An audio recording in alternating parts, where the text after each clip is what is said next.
Welcome into sportsbookreview.com. I'm Gary. And I'm Chris. And this is the Chick-fil-A Peach Bowl preview. We're talking Georgia and Cincinnati. Now, before we get started, do yourself a favor. Go over to sbrpicks.com/NCAAF.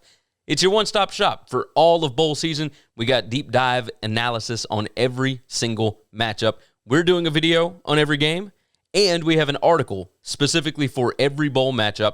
So go over there, check it out. There is a link in the description below. Make sure you like this video. It's a little thumbs up down there. Make sure you are subscribed and you share the show out. Jump in the comments. Tell us which way you're leaning on the game, which way you are going to pick.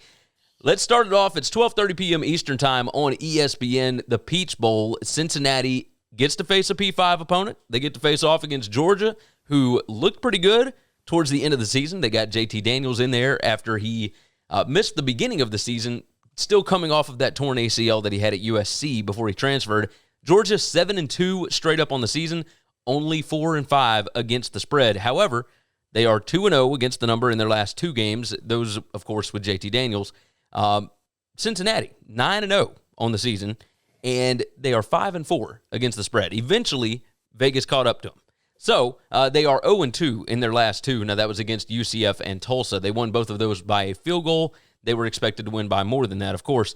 Cincy number 5 in expected points added per play margin. Georgia only number 21. The Georgia offense with JT Daniels looks significantly better. They have explosive playmakers. We've always known that, and JT Daniels can actually get them the ball. Georgia number 11 EPA per rush offense. Cincinnati number 41 at stopping the run. I was a little surprised by that. Cincy number 7 in defensive success rate. Georgia is number 53 in success rate on offense, so it's kind of hit or miss with them. They're not consistent on offense. Georgia going to have several defensive starters out for this game. It could be up to 7. They're trying to get Richard LeCount ready to play. He's still dealing with injuries and whatnot. They're going to have 2 offensive starters that are opting out. So Georgia has quite a few guys that are looking to just get ready for the NFL. Ben Cleveland, of course, offensive lineman. He will be out for this game.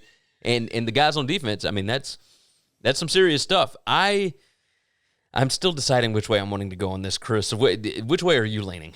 I'm not steering away from where I'm at. I like Cincinnati. I think they're a good football team. They're one of the best G5 teams that we've seen in a long time. I think they can hang with the big boys, and I absolutely think they can give Georgia all they want and have a chance to win this football game. This feels to me a lot like the LSU Central Florida game from a couple of years ago. Now, Central Florida, of course, was missing Mackenzie Milton. That was kind of a big deal. But LSU at the same time was missing basically every defensive starter in the secondary. Had a bunch of guys out. But there is just loads and loads of talent. And Georgia has so much more talent. And I think that they have looked a lot better with JT Daniels. I hate it. I kind of hope that Cincinnati wins. But my money's gonna be on Georgia to cover the 7. I think that in Atlanta, they are gonna handle this game. They're gonna come out fired up because this season didn't go the way that they wanted to. We saw that last year where the season didn't go exactly the way that they planned, and they came out and just kind of stomped Baylor, who had a really good year but was not talented enough to be able to hang with them. In Georgia, even when they had 7 or 8 opt-outs last year, including several NFL first-rounders, they just decided, you know what, we're going to handle this. And I think that's the way that I'm going to go. The total is at 50. I'm going to roll with the over 50 here. I think that both teams will be able to score on each other's defenses. This isn't just everybody's running, we're limiting possessions, all that kind of stuff. I think there's going to be points in this game. You feel the same? Yeah, I actually do. I do like the over. I think Cincinnati's offense is much better than advertised, and obviously Georgia's offense has looked way better with JT Daniels. So yeah. All right, so I am rolling the Georgia -7. You are rolling Cincy +7, and we're both going over the 50. So I can get down with that. All right, reminder again, sbrpicks.com/NCAAF. There is a link in the description to the article that pertains specifically to this matchup, so go ahead and check that out. Like the video, subscribe. We are going to have a bowl video for every matchup coming up this season. So go ahead and make sure you are subscribed to the channel. Share it out. Jump in the comments. We want to know which way you're picking.